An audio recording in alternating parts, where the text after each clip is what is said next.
On this episode of Living History Iraq, we look at the amazing story of Sergeant First Class Chad Stevens, Silver Star winner, the first Silver Star since the Second World War for the North Carolina National Guard, and first African American to ever win the Silver Star for the North Carolina National Guard. We're going to look at the history of the 30th Brigade, a roundout brigade for the U.S. Army, and the only National Guard brigade to be trusted to go into battle as a single unit. This is an amazing story. Stand by because you're going to love everything you hear.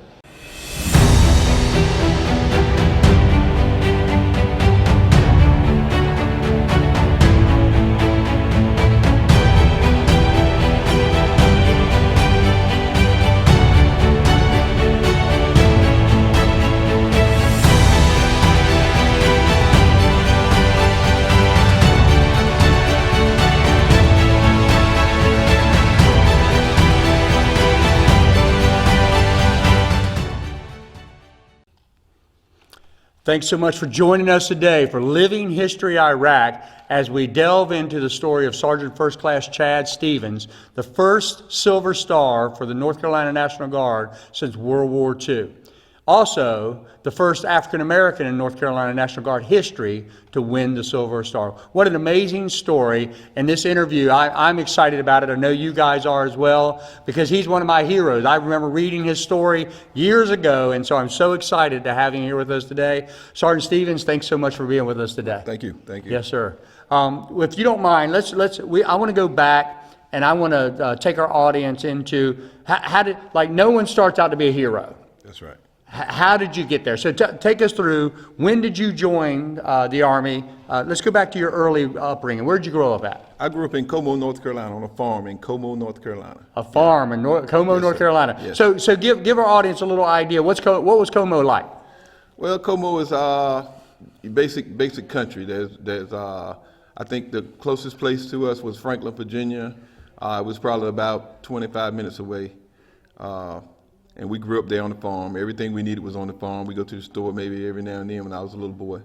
But we had a great time there, great time. Yeah. So hunting, fishing, running in the woods. All of it. Like hunting, all of fishing, it. Yes. Yeah, very Yes. cool. So did you have any history in your family of any of the men in your family serving in the military, or what Yes. was the background? Yes, my father was in the military. He served, I think, 5 years in the military. He had served in the Korean War. So he was a combat vet. Really? We had it was 3 boys. He had 3 boys. He asked that one of the boys follow his footsteps. Really? Go in the military. So you were raised with that kind of history. Yes. And in your home, it was like this is duty to our country. Yes. Yeah. Yes. So, but all 3 of us ended up going in the military. Really? Yes. So Very good. My other brother spent 3 years in there. I ended up spending 27 altogether. 27 years. 27 years. Wow. Yes. Wow.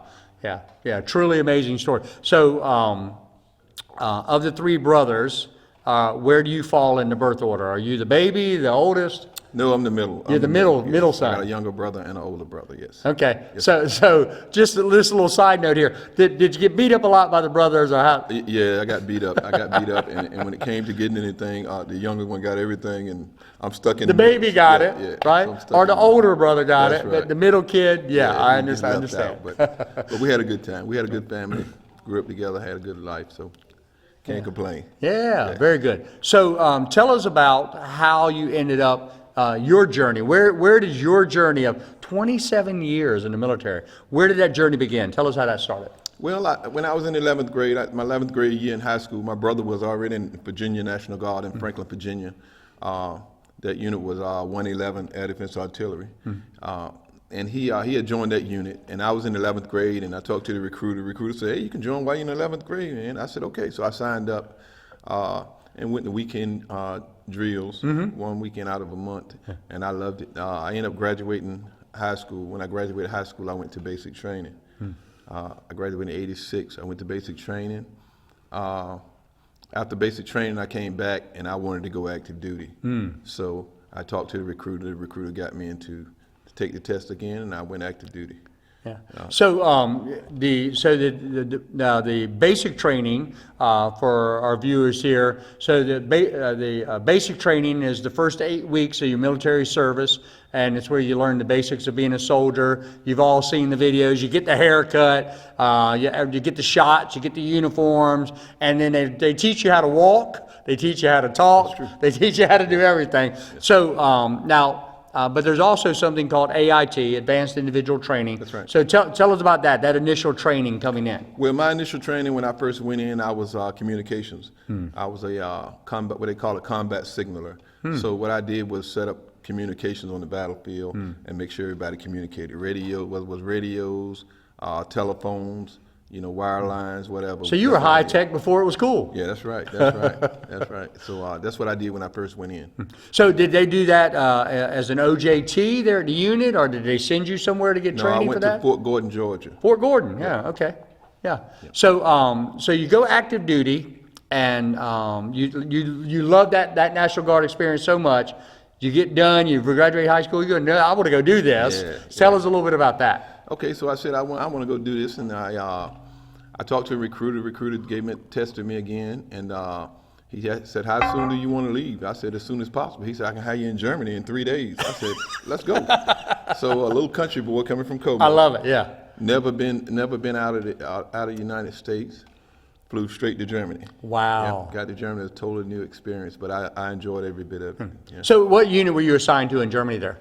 When I first got to Germany, I was in an aviation unit. They had just got Apache helicopters in Wow, Germany. yeah. And I was in the unit putting communications in the helicopters, and when they go out to the field, I set up communications for the commanders in the tents and stuff like that, so they could communicate with the helicopters. Sure. Now, if I remember correctly, because I went in October of '85, so same time frame, that was a real transitional period for the United States Army.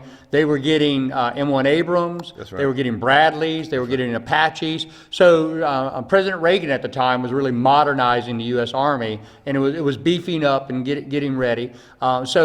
What was your experience? What was the quality of the unit you were in Germany in that time frame? So this is it really it's interesting to see historically what you experienced early in your career versus later as a senior NCO deploying to combat. Kind of just looking at that. What was your experience with those early units? The quality of it, the training, the NCOs, the leadership. What was your thoughts as a young soldier? Well, when I first went in, most of the NCOs were combat veterans. They had a lot of experience, and they was kind of tough, real tough back then. But the training was great. That was right at the time the military was changing over from just getting more high tech. So everything was changing so fast. So you may get new equipment today, and then a month down the road they take that away and give you some more new equipment. You gotta train on that. So it was a good time though. Good GPS coming online, night vision devices, like everything at that time with the transition to the U.S. military, which we saw on display in Desert Storm for that first time as the modern American Army stepped onto the battlefield a few years after that. That's right. So you spent how long in Germany? What was the tour in Germany?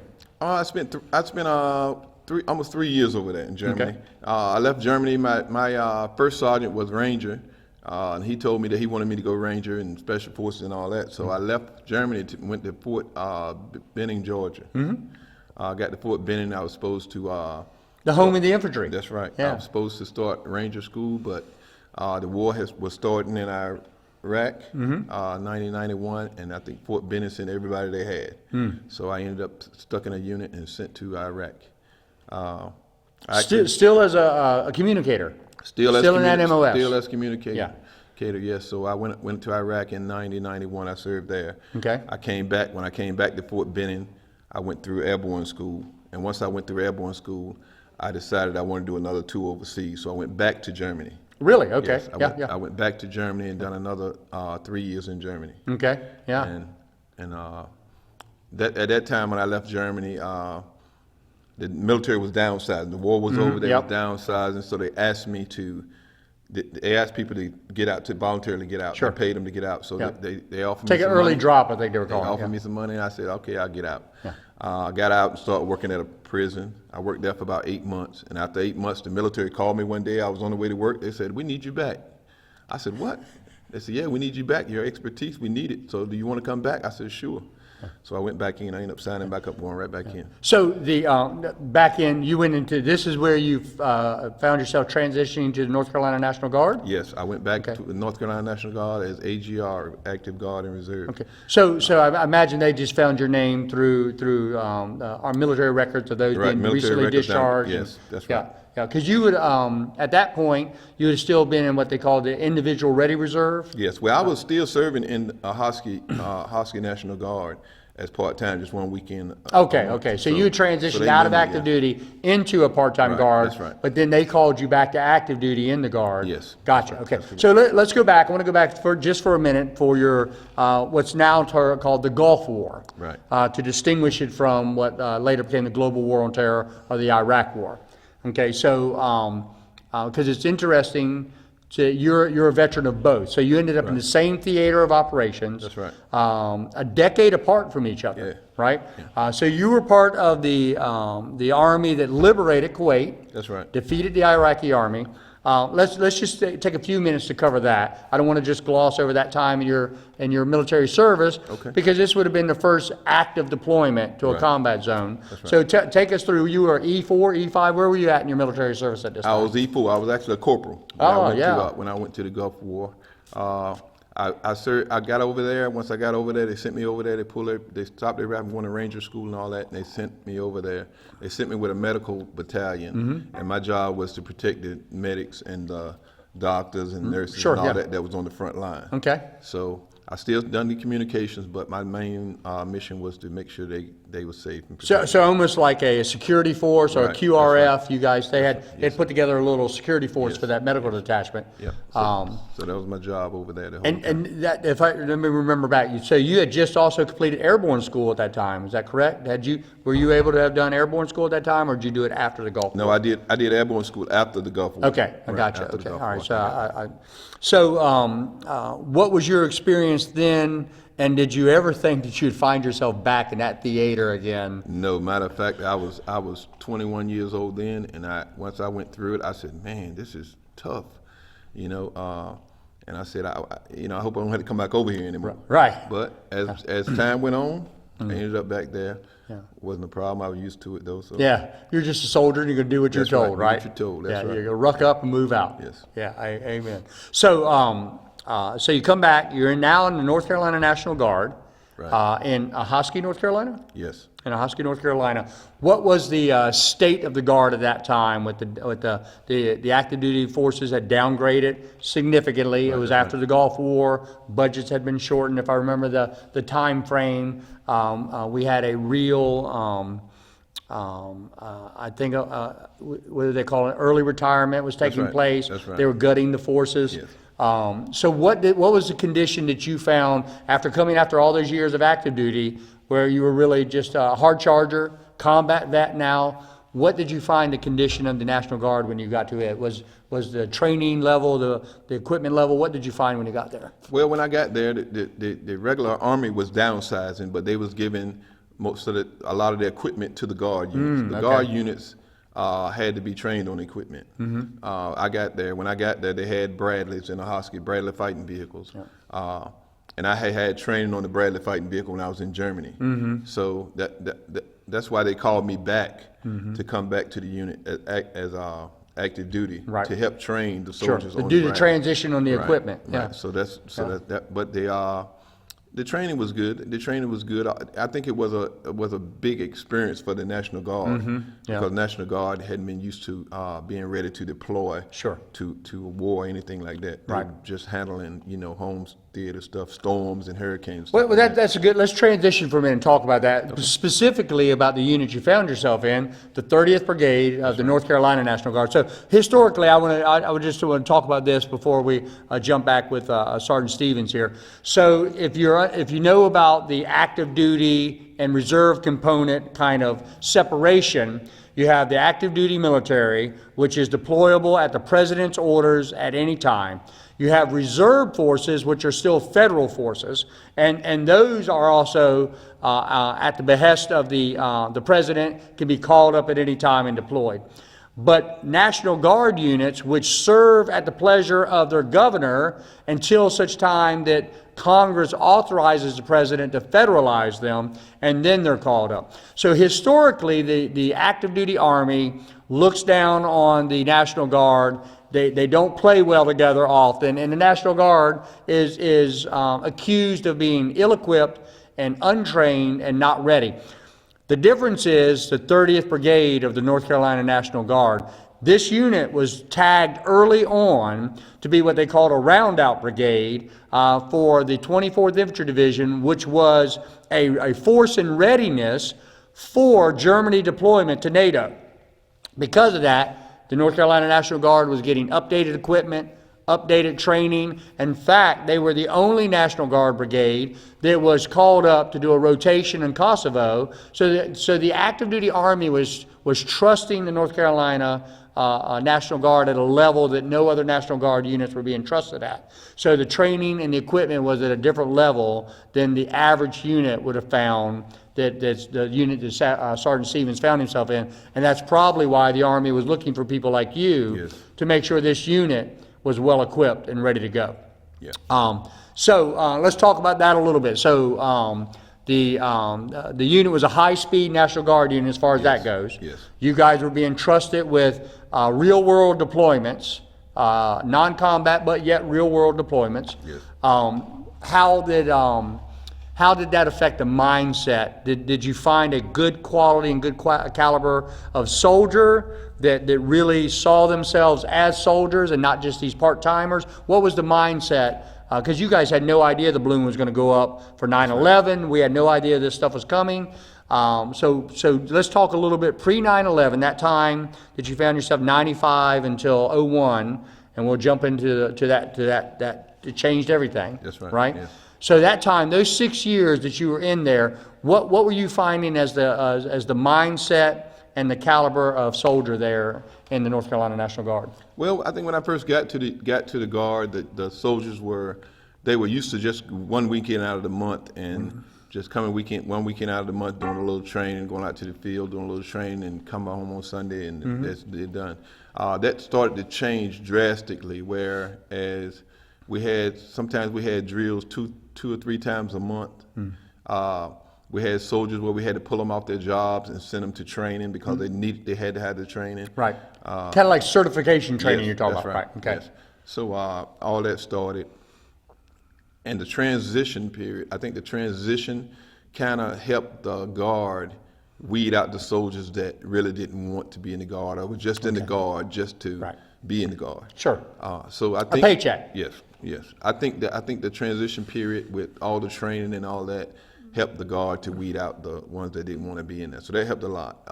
So the ones we were stuck with, the ones that we replaced them with, I mean, they accepted the change, and we trained and we were ready to go when the time came.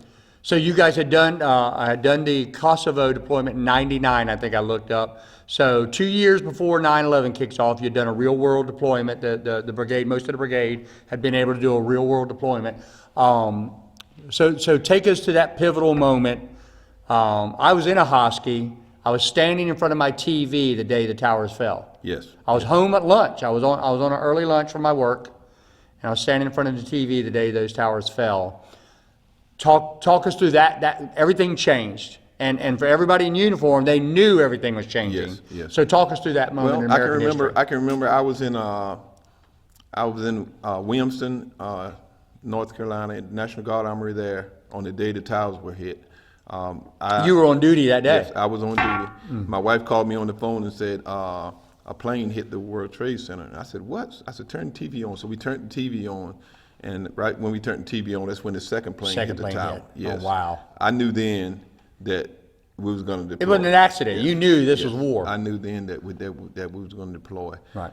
So I told I was the readiness NCO there, and I told my guys, I said, you guys can get ready to start calling guys up because they're going to tell us. And sure enough, about a week later, they told us activate your roster and start calling people. What's a readiness NCO? Tell us what that is. Well, a readiness NCO is the guy that he runs the unit. So like an infantry unit has about 130 some guys, and All of those guys are part-time. Even the commanders, the first sergeants, the lieutenants, all of them are just part-time. They come in 1 weekend a month. Okay. So you're the readiness NCO, you're E7, you have a training NCO and a supply sergeant. You guys are there 24 hours a day. So y'all On keep duty that unit 24 hours. running while those other soldiers right. are away. We keep the unit running. We schedule all the training. We make sure everybody's trained.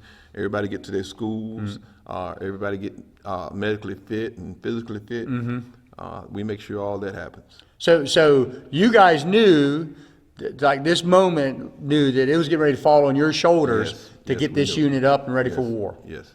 Okay. Yes. So we made a couple of phone calls. We made a couple of phone calls, and we started getting our rosters together because we knew we had to alert the guys. And sure enough, about a couple of days later, they called us and told us we need to go ahead and get the guys a heads up and let them know that they let their jobs know that they were going to probably be activated. Yeah. And I'm sure the mindset of all those soldiers changed as well to go, okay, the playtime's over. That's right. This is That's real. right. All right. Yeah. So that was September 11th, 2001. Take us through, because you guys deployed February of 2004 into Iraq. That's right. Is that correct? That's right. So take us through those 2.5 years, a little over 2 years.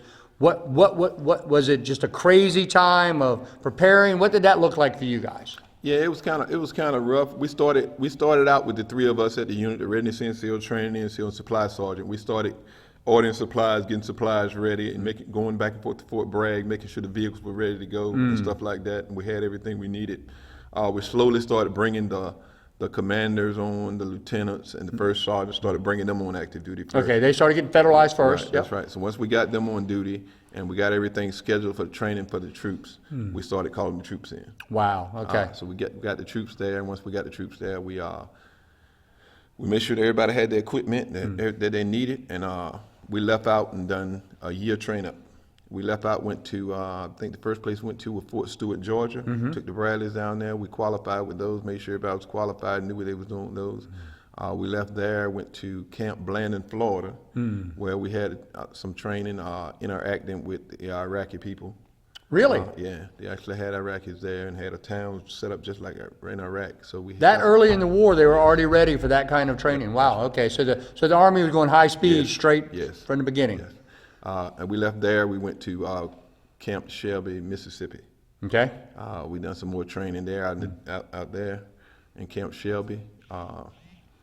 We left Camp Shelby and we had to go to NTC, to National Training Center. National Training Center. So that's the all active duty brigades every year, as much as possible, the mechanized brigades have to be certified at NTC. That's right. That says they're combat ready. That's right. So you guys had gone this round robin of training, and now you found yourself at NTC. Yes. Was this your first rotation ever at NTC? That was my first rotation at NTC, and it was an experience, I tell you. So talk us through the NTC for the viewers who don't know what that is. We got to NTC.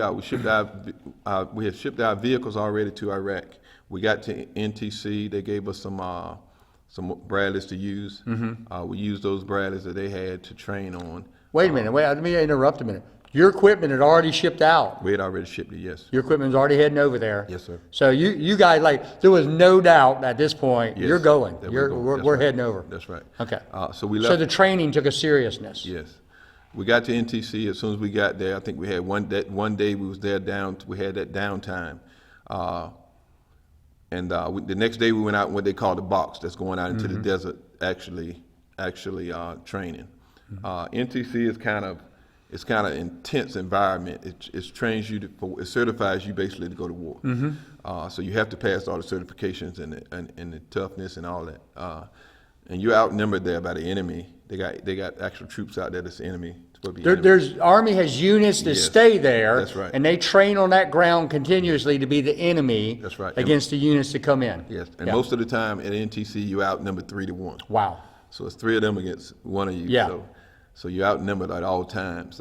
And we went through that certification. We went through NTC. We actually done so good at NTC. We was in a battle one day, and they actually stopped the battle and told us to park the vehicles and get out the vehicles. And I asked my lieutenant, I said, what's going on?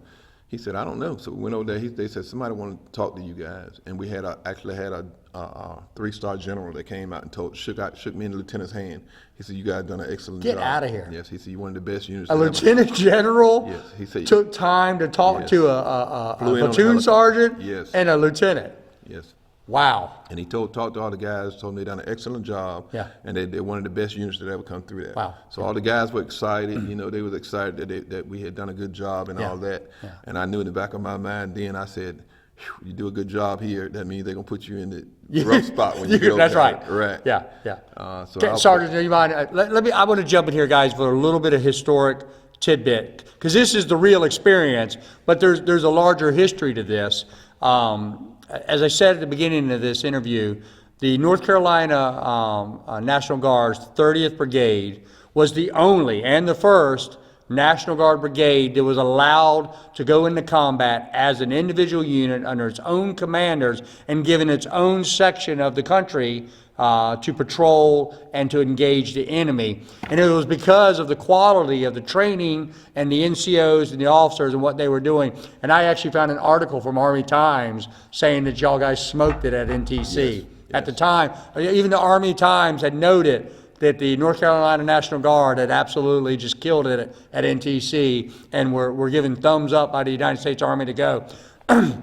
Now, I had an opportunity years before that to serve in the Virginia Army National Guard. So I want to be careful how I say this. I'll just say that when the Virginia Army National Guard's brigade got to Kuwait, they were not certified. They were never even allowed to go in on their combat deployment. They stayed in Kuwait operating camps in Kuwait because they could not get certified to go. This is how serious it has to be. The unit has to be certified to be able to go and conduct operations, and not every unit does what you just heard. This was an outstanding performance by a unit that surprised the United States Army at the time. I'm sorry. Go ahead. Let's continue with this.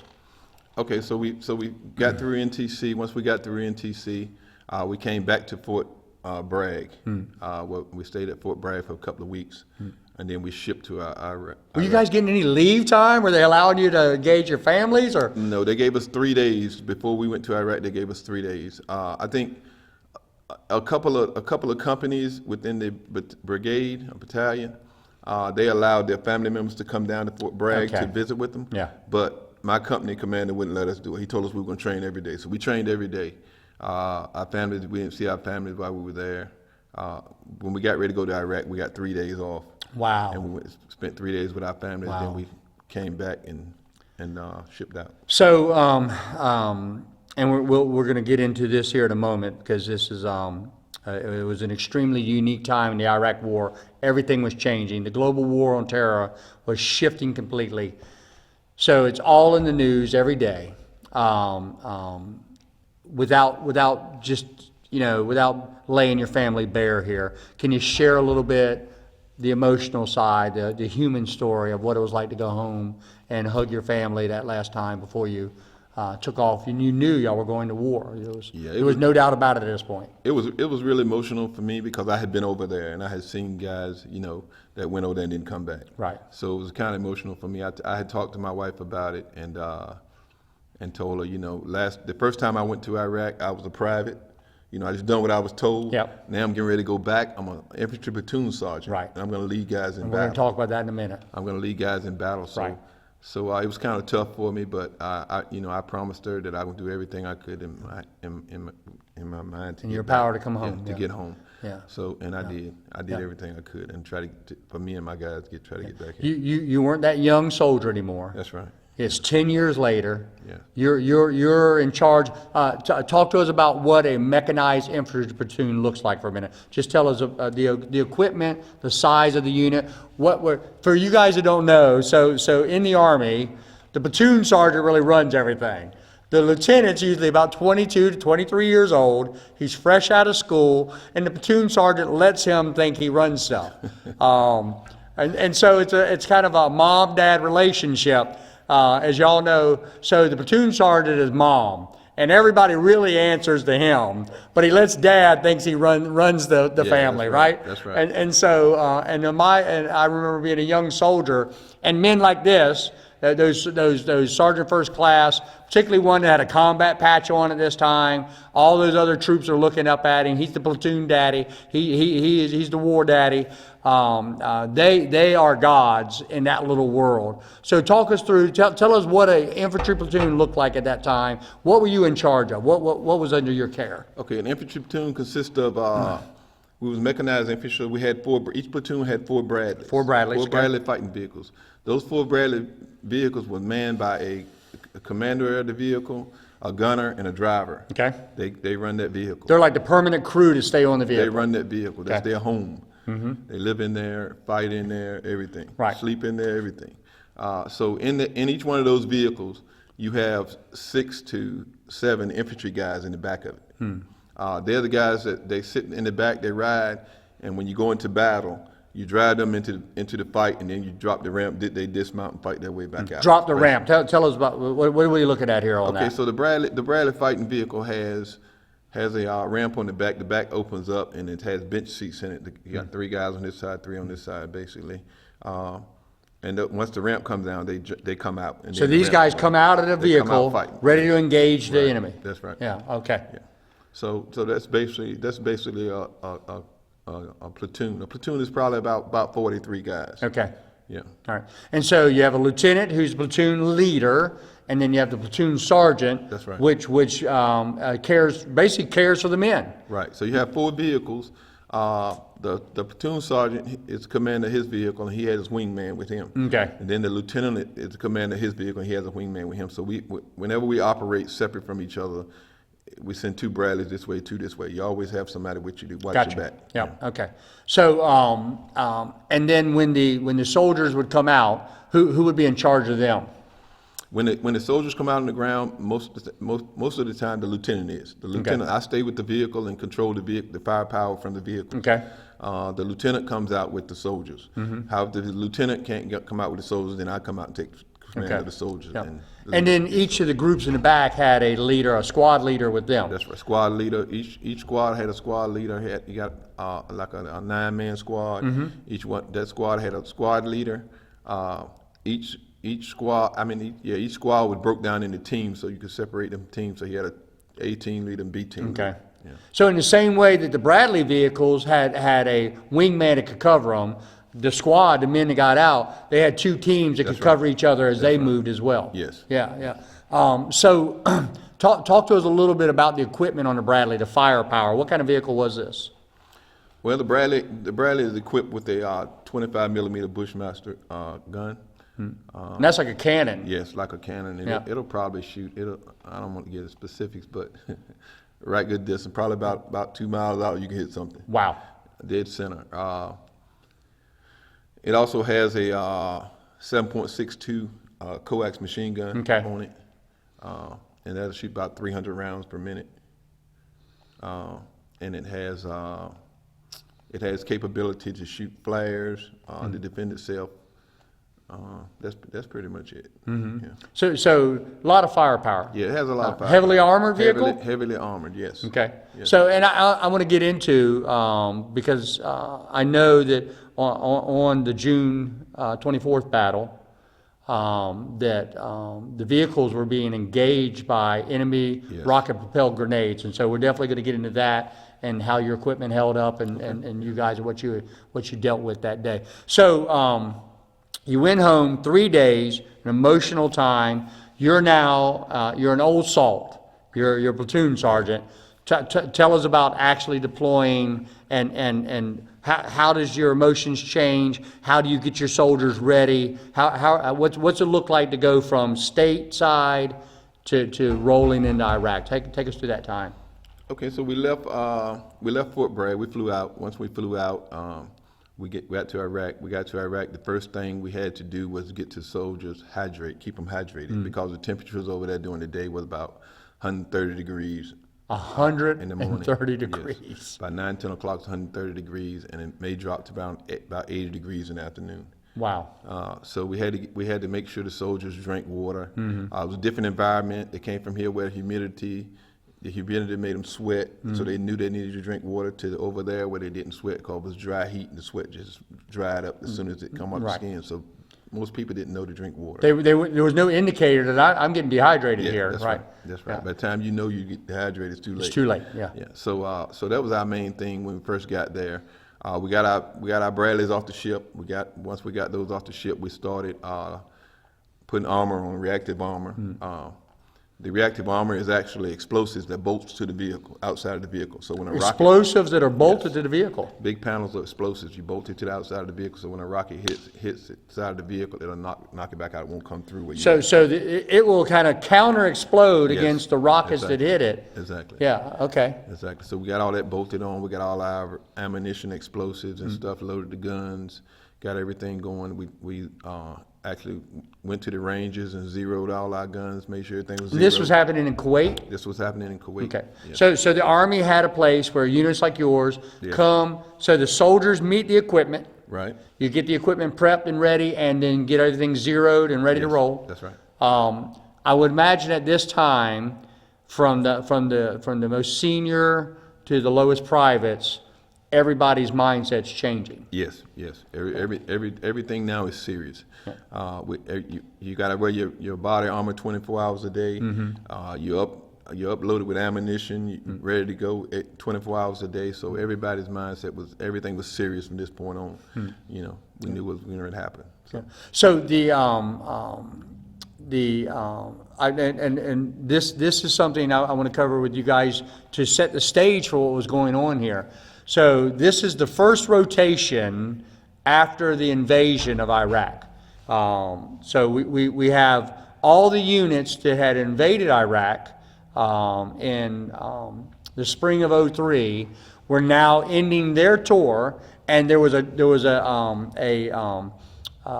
what's called a, what do they call it, a replacement in place or something. The Army calls that. It's a battle like a battle handoff. Yeah. So the units that were there would hand over the area they were covering to another unit, tell them what's going on, tell them what the enemy was. That unit would come out, and that new unit would take over. This is the first rotation, and it's the first indicator for America that this isn't going to be the Gulf War. This isn't one and done. We're getting ready to get into this thing. Right. Not only was it the first time since Vietnam that we had actually rotated units into battle like this, it was the first time since World War II that a North Carolina National Guard unit had gone as a unit to combat. But at the time, the enemy on the ground was changing. It went from Saddam loyalists who were resisting Americans at the time, and looters, and we'll call it a disorganized rabble that the American Army was trying to round up and deal with. But all of a sudden, these militias began to rise up. And a name that many of you will recognize from the time, al-Zakari, began to his unit, Al-Qaeda in Iraq began to rise up. So just as Sergeant Stevens' unit arrived in Iraq, they were arriving at a time when a whole new enemy was rising up. Little did they know that they were getting ready to engage in some of the most fierce combat that lasted all the way from when they arrived till they left at the end with the Battle of Fallujah, which took place at the end of '04. Those units arriving right then were getting ready to engage in the first time really in 50 years that the American Army found itself in a protracted struggle against a determined enemy. So setting the stage like that, did you guys have that kind of intelligence yet? Did y'all know who you were going to face? And what was coming down from higher up? What were y'all being told at the time? Well, basically, we got a intel about where we was going in Iraq, what area we were going to cover, defend. We got that intel. As far as enemy forces, we knew what enemy forces were there from intel, from units that had came out and they gave us intel. We knew that, but we really didn't know what we was up against until we actually got to where we were going. Yeah. Looking back at it now, I was just reading some old Army Times magazines, getting ready for this interview, New York Times, and it was called the Spring Offensive, as these insurgent units unleashed that from February, March, April, that they began to show up on the battlefront. So I don't think intelligence probably could have warned y'all of this yet, because the units you were replacing hadn't even really faced these guys yet. That is true. This was a whole new battle that you guys engaged with. So tell us where did 30th Brigade get assigned, and what did those initial days look like of getting yourself acclimated to life on the ground in Iraq? Okay, so we got assigned. Our first assignment was a town up north called Baton Rouge. It wasn't a big city. It was just a little town, but they had a couple of insurgents in there. They had been fighting in there. They had problems with IEDs, a couple of RPG fights and stuff like that. But it was a small town. We had the Bradleys. It was easy for us to cover. Pretty simple. Once we got there, after a couple of weeks of getting there and getting on the ground, dropping troops on the ground and riding around the Bradleys, searching houses, doing soft knocking searches. After we did that, we pretty much had control of that little town. Right, yeah. Right. And so that was wait a minute, back up. So if I remember correctly, so to picture this, they're in Kuwait. They've geared up. They've got all their equipment. They've met their equipment there. They're trained up as trained. Did you guys feel well trained at that point? Yes. Did you guys feel like we are ready? Yes, we knew we was ready. You're like an Olympic athlete ready to get in the game, right? Yeah, we was ready. You knew you were ready. So they're trained up. They're ready to go. And now this whole brigade of about 5,000 soldiers rolls into Iraq. So let's back up a minute. I'm going to get back to before y'all got to where you were. Okay. Talk to us about actually rolling into Iraq. That must have been a dramatic, just powerful moment to have that many soldiers rolling together like that. So the brigade left out of Kuwait going into Iraq. We left out. They loaded the Bradleys on top of these long 18-wheeler trucks. And we manned the guns. They chained them to the trucks. And they were low boys. Yes, and we sat in the Bradleys and manned the guns. And to keep the area secure while it was going down the road. About an hour into, from coming out of Kuwait and going to Iraq, an IED went off. We actually had a casualty the first hour in Iraq. An hour into the country. An hour into country. That was our first day. That was actually our first day of deployment, because you had to leave out of Kuwait. Once you leave out of Kuwait and go into Iraq, that was day one of your deployment. That was day one of a one-year deployment. So day one, 1 hour into day one, we had a casualty. The 30th Brigade had already lost a man. Yes. 1 hour into their deployment. Yes. So did that like energize the soldiers that this is real and we've got to get into this, or do you think did it kind of sober up your soldiers? How did your soldiers react to that news of that first loss? Well, I think everyone was shocked that we had lost a guy that soon. Even the chain of command, I believe, the higher ups was surprised. But I think it kind of shook the guys up enough to get them on their feet and realize, hey, this is real. This is real right here. Okay. This is real. So and we stopped for a while and did what we had to do to take care of him. Right. We put somebody else behind the gun and we patrolled on up north to our area. Sure. All the way up north, though, we took small arms fire all the way up there. Really? Yes, going through towns. So basically, they just see this American convoy, and they're just engaging you guys all the way up there. Yes. So I don't want y'all to forget now that he's just not worried about himself. He's a platoon sergeant. He's got 43 young soldiers under him. Everything from staff sergeants that are squad leaders. He's got a wingman that's probably a staff sergeant in charge of the other Bradley. So in those cases, it's one thing to be concerned about yourself. It's a whole other thing to be worried about all these men under you. That's right. Right. So you guys did not have to wait to transition your minds to combat. Day one, y'all were being engaged. Day one, we was in combat, transitioned straight into combat just like that. So everybody had to go, okay, this is it. We're here. Yes. There's an enemy. They're trying to kill us. This is real. Training's over. Yes. Here we go. That's right. But you did get, so it sounds like you did though get assigned, we'll call it a little bit of a quieter area to get your feet on the ground, That's right. engage the enemy. So talk us through the first time you're now outside the wire, you're a platoon, you guys are ready, you're in the game, and you engage the enemy. Talk to us the first time that your men were doing everything they were trained to do. Talk us through what that first engagement looked like for your unit. Now remind us, what infantry unit were you guys with in the 30th Brigade? Who were you with? I was with Alpha Company, 1st to the 120th. Alpha Company, 1st to the 120th. Or the 30th Brigade, yes. Okay. All right. So talk us through that first engagement when you guys got there. You're not in a convoy, but you're on a mission. You're out Yes. there. Yeah. So the first day we got there, the first day everybody we done briefings and stuff like that. We immediately the next day started patrolling. Went out on a patrol. Everybody Wow. went out on a patrol. The first patrol we went on, we had units that had been there for a while. They rode with us. So some of the invasion forces were still there to help you transition. That's right. Gotcha. So they helped us transition. But the first couple of days out there, everybody was kind of tense because all the training that we had talked about IEDs, RPGs. Well, you had experienced an IED coming into country. Yes. So everybody was like real skeptical of everything. Right. I think it was any trash side of the road. We stopped the vehicles and sent somebody out to look at it and stuff like that. All right. Yeah. But as time went on, we got in a little small skirmishes with the enemy, where we had to drop dismounts, and the dismounts go into buildings to take care of it. And guys kind of loosened up, got used to the environment, Right. and they knew exactly what to do. Sure.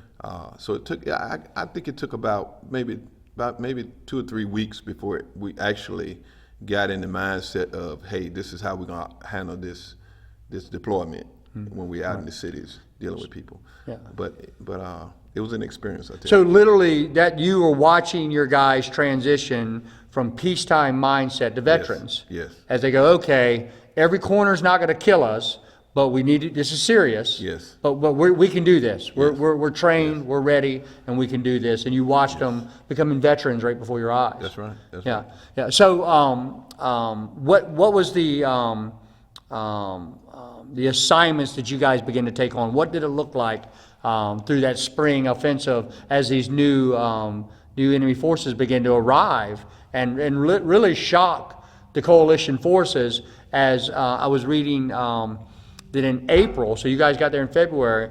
In April, there was at one point in April 150 attacks across Iraq throughout like right. 7 cities, 100 on one day. Like the enemy had coordinated. So for the first time, it went from a rabble of just disconnected enemies to they had coordinated an attack of 150 attacks across the country on one day in 7 cities. Did y'all feel the tempo changing? Could you feel the enemy ramping up, or what did it feel like on your side? And what kind of assignments were y'all being given? Yeah, we could feel the tempo changing. Immediately when we got there, we started training the Iraqi National Guard and the Iraqi police to take over the town, to handle stuff in the town on their own, because we knew we were going to do a transition of power in July. 1 July was supposed to be a transition of power where we give the country back to the Iraqis. The election and transitional government, yeah. So we knew that. So we immediately started training them up, but we could see a change in the enemy forces coming in, because we could put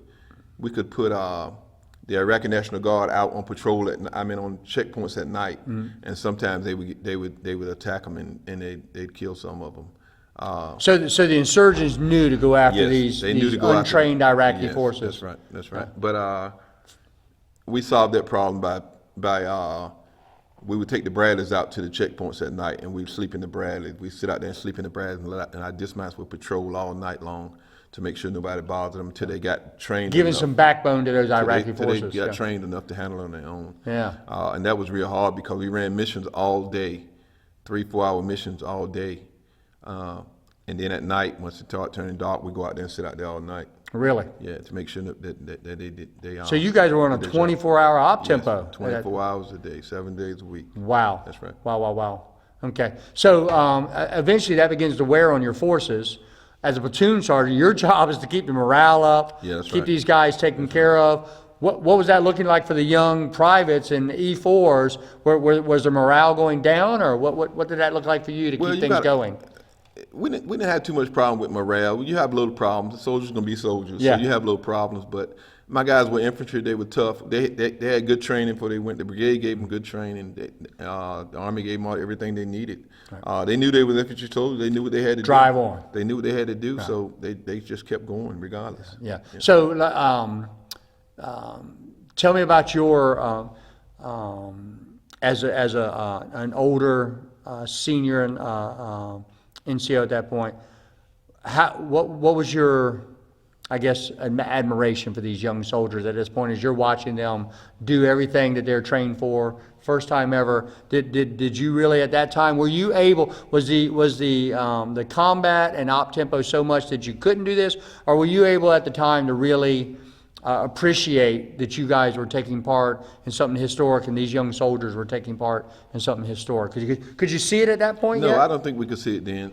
We just knew we had a job to do, and that's what we did. We did. We was told. We did our job, and we tried to take care of each other and try to bring everybody back home. Yeah. Yeah. Yeah. So where did you go from there? So this was in the North Iraq. You said this town, Yes, northern Iraq. Mm-hmm. Where did you guys go from there? What did it look like for your unit? Okay, so the enemy forces, the closer we got to turn the government back over to the Iraqis, the more forces start coming into enemy forces start coming into Iraq. So they called from a town called Baqubah, and they called and said they needed some help down there. So they sent Alpha Company down there, my company down there. So one day we was just out. We had came off a mission. We was in the on the forward operating base, and these trucks start rolling in, the same trucks that brought us there started rolling back in, and I was like, oh, somebody going somewhere. And then they called me and the lieutenant to the office, and they said they need you guys down. Somebody's going somewhere, and it's you. Yeah, so with little warning, they told us get all your equipment, put it in a tent, leave it in a tent, get enough stuff to take with you, and get on the Bradleys and go. So we left. Wow. And we went to. That is all the warning that you guys got. The trucks rolled in. Sergeant, get your men ready. That's right. Y'all are moving out. So then clearly that order was coming up much higher than brigade, because the brigade would like to, as much as possible, prepare its soldiers. That's right. So that was probably provisional authority, Baghdad level assignment that you guys were getting at that point. Yes. Yes. So we went down to, we got on the trucks, we went to Baqubah, and we got there, we rolled into Fob Warhorse. Okay. We were supposed to go to Fob Gabe, but there wasn't enough room for us at Fob Gabe, which was on one side of the city, and Fob Warhorse on the other side, so they put us on Fob Warhorse. Can you describe what forward operating base, what did Fob Warhorse look like? What were you guys coming into? What is that? Well, Fob Warhorse was a fob. I don't know the exact size of it, but most fobs were about 3 miles by 2 miles. They're secure. Guys patrol 24 hours a day. You got towers where guys pull security, and everything operates out that fob. So all the units on that fob, they have tents or what they call chews, which is little trailers that they sleep in, and they pull patrols 24 hours a day back. So you find like medical there, food, so that was where the American Army could re-equip. That's right. Retrain, like that. That was where you guys could go back away from the enemy for a little while to get yourselves together. Okay. Right. So you guys go to they load you up on trucks. You're down at Fob Warhorse. What was the situation report? What were they telling you that you were going to be doing? Well, they told us that they needed help out in the city patrolling because they had a lot of problems with IEDs and RPGs and stuff like that, and that the enemy forces had pretty much strengthened in the city. So we took over. We first got there, we had a problem with them shooting mortars. As soon as the sun go down, they would shoot mortars into the fob. So we would sleep in our Bradleys at night, and when they shoot mortars into the fob, we take off on the Bradleys and go out there in the middle of the desert and try to find them. Try to find out where they're. So we now let me ask you: was this your first experience with an enemy that actually mortared the fob, or were you guys being mortared up north as well?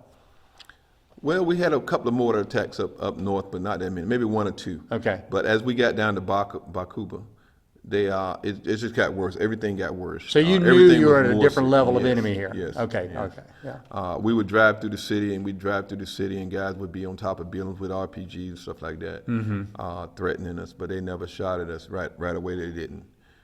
We patrol and do patrols, and people would, we had little problems with people when we first got there.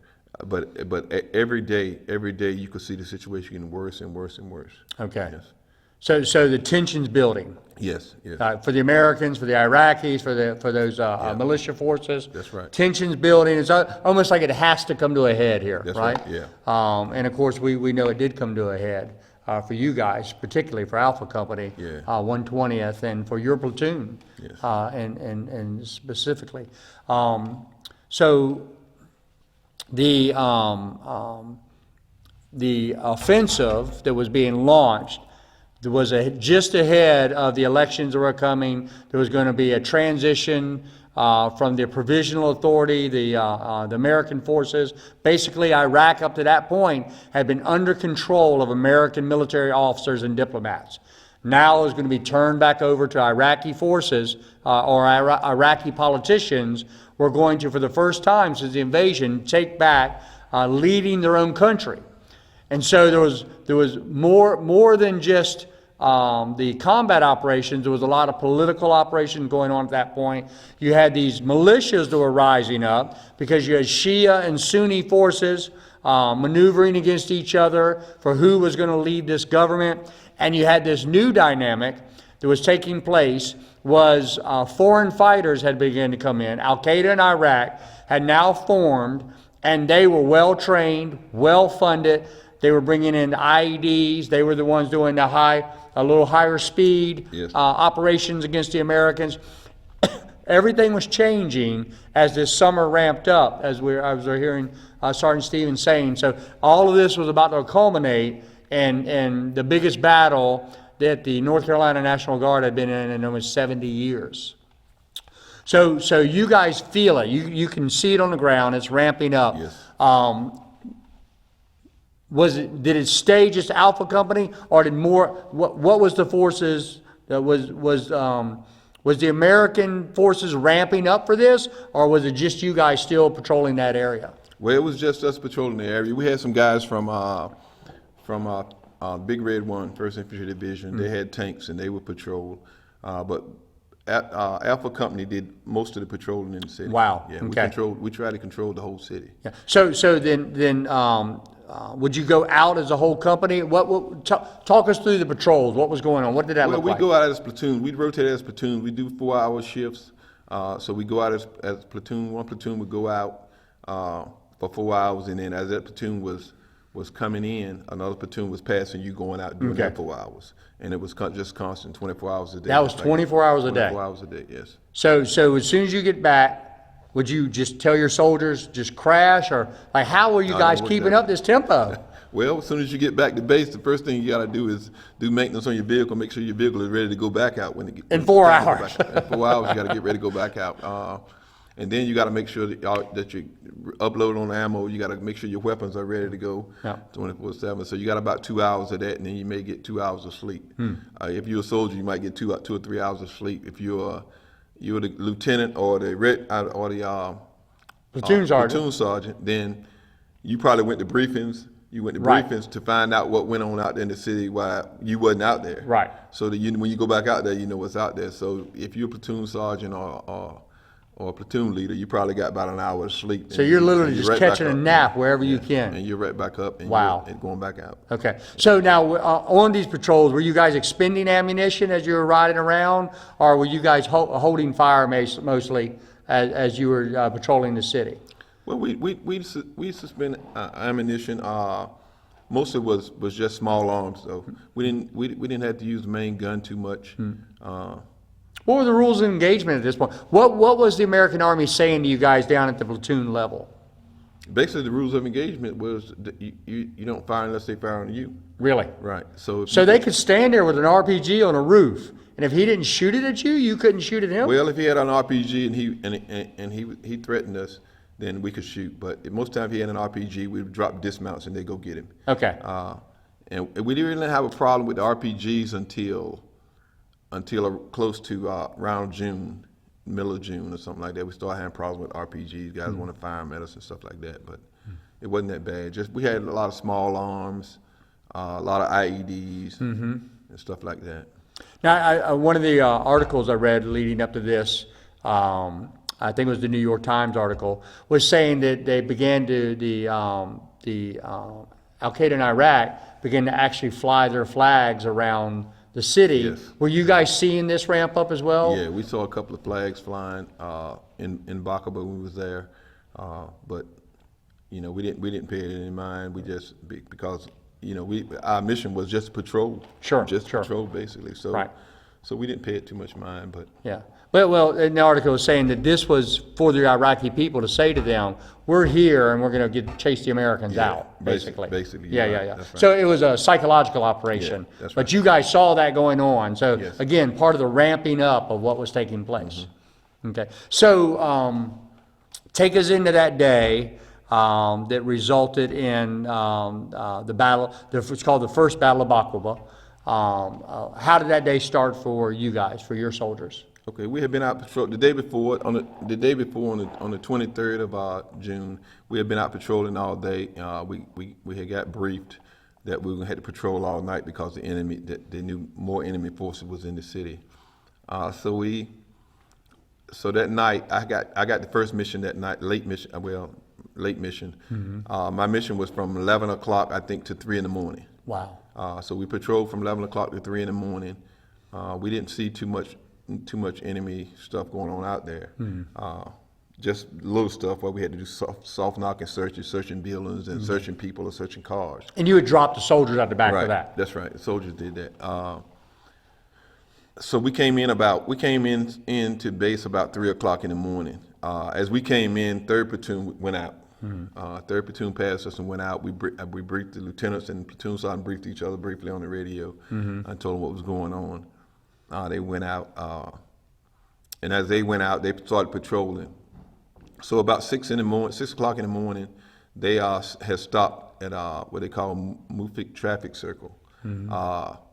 And they were taking their night vision optics out because at night we drive with no lights and we have night vision in the Bradley. So they had to stop and take them out, and they stopped to take them out and they got attacked. They got ambushed. So when the vehicles came to a stop, the enemy took advantage Right, of that. That's right. Okay. Yeah, because they knew they had to open the hatches and take their night vision. Wow, sights out and okay, stuff like okay. that. So they attacked them. So I had just laid down in my tent to get some rest before I had to go back out. And it was pitch black dark. We didn't turn any lights on the base because of fear of them mortaring us. So you did everything in pitch black darkness at night. So my commander came in yelling, hollering my name, Stevens, where you at, Stevens? And he was standing right beside my bunk, and I said, I'm right here, sir, what's up? He said, 3rd platoon's under attack, I need you to go out there right now. So I got up, we jumped up, I turned the lights on in the tent and told everybody, I need you on the vehicles right now. So about 15 minutes later, everybody was on the vehicles ready to roll them out the gate. 43 men, get up, we're 43 moving, minutes, let's go. In 15 minutes, we were on the vehicles, uploaded, ready to go. Okay. The commander and the XO they have Bradleys too. So he told me he was going to follow my platoon out as command and control to follow us out when we go into battle. He told me that 3rd platoon was under attack, that 3rd platoon was going to stay there and engage the enemy. And all we had to do was to drop my dismounts, get close to the enemy, drop my dismount, and let them sweep through the buildings and get the enemy. So I said, Roger, we got there. That's a piece of cake. But we headed out the gate. As we headed out the gate, we got probably about half a mile up the road. We started taking small arms fire. You could hear the rounds hitting the side of the vehicles, ting, ting, ting. But the Bradley's able to handle that type of thing. Right, so that won't harm a Bradley. But it was so hot inside the Bradleys, it's so hot in there, there's no AC, no air circulating, so we have the hatches open. Most of the time the commanders have their hatches open. So we had the hatches open. I was 2 vehicles ahead of the commander, so the commander called and said, close your hatches because they're trying to shoot, they're on top of buildings trying to shoot down the hatches at us. And this is the company commander? Your company commander, yes. So the captain, the whole Alpha Company commander had rolled out with you? Yes. Okay. Yes. Him and the XO. He was on his vehicle, the XO was on his vehicle. Okay. So they rolled out. He told us to button our hatches. I had already buttoned my hatches because I was up ahead of him and I started taking small arms fire first. So I had closed my hatch. But the commander, after he said, close your hatches, he went to close his hatch, but it was locked. So he had to stick his head out the top and hit the lock to unlock it. And when he stuck his head out the top, he took fire and was mortally wounded. The company commander was? Yes, Captain Cash, yes. He was wounded. Captain Cash. He was wounded. He fell back into the vehicle with his guys, and they immediately turned the vehicles around and evacuated him out. So when the company commander evacuated the company commander out, the XO vehicle went with him. That left just me and my platoon out there to handle it. Guys, they're rolling out. They've been called up. They've got a unit engaged that's been ambushed. They're rolling out to go help their fellow soldiers, other members of the company. Company commander rolls out with them. and before they could even get there, they're already under fire, and they lose the company commander. This sets the stage for an act that I believe should have been the Distinguished Service Cross or the Medal of Honor. I've read this report over and over again preparing for this interview, and I think you'll agree with me, and I'm going to link to this video. You'll find a link in the description below. The story of what the Army says happened that day, and you decide for yourself. But we've come to the moment here where everything's about to change for Sergeant Stevens' life, for the men in his unit, for the North Carolina National Guard. Everything's about to change for these men's lives as they roll into this battle, the first battle of Baqubah. Sergeant Stevens, we're gonna end here, and if you don't mind, I would like to pick up here on part 2. I think this is the perfect place to end. Okay. That we can pick up on that day, right where you've left off, and you guys stay tuned, because this is an American hero, and I know he doesn't like to be called that because he believes the men that were lost that day were the American heroes. But this is an amazing story. It's our story. It's our nation's story of the caliber of men that we send into battle for us. And you guys stay tuned for part 2. God bless you. Thank you for watching.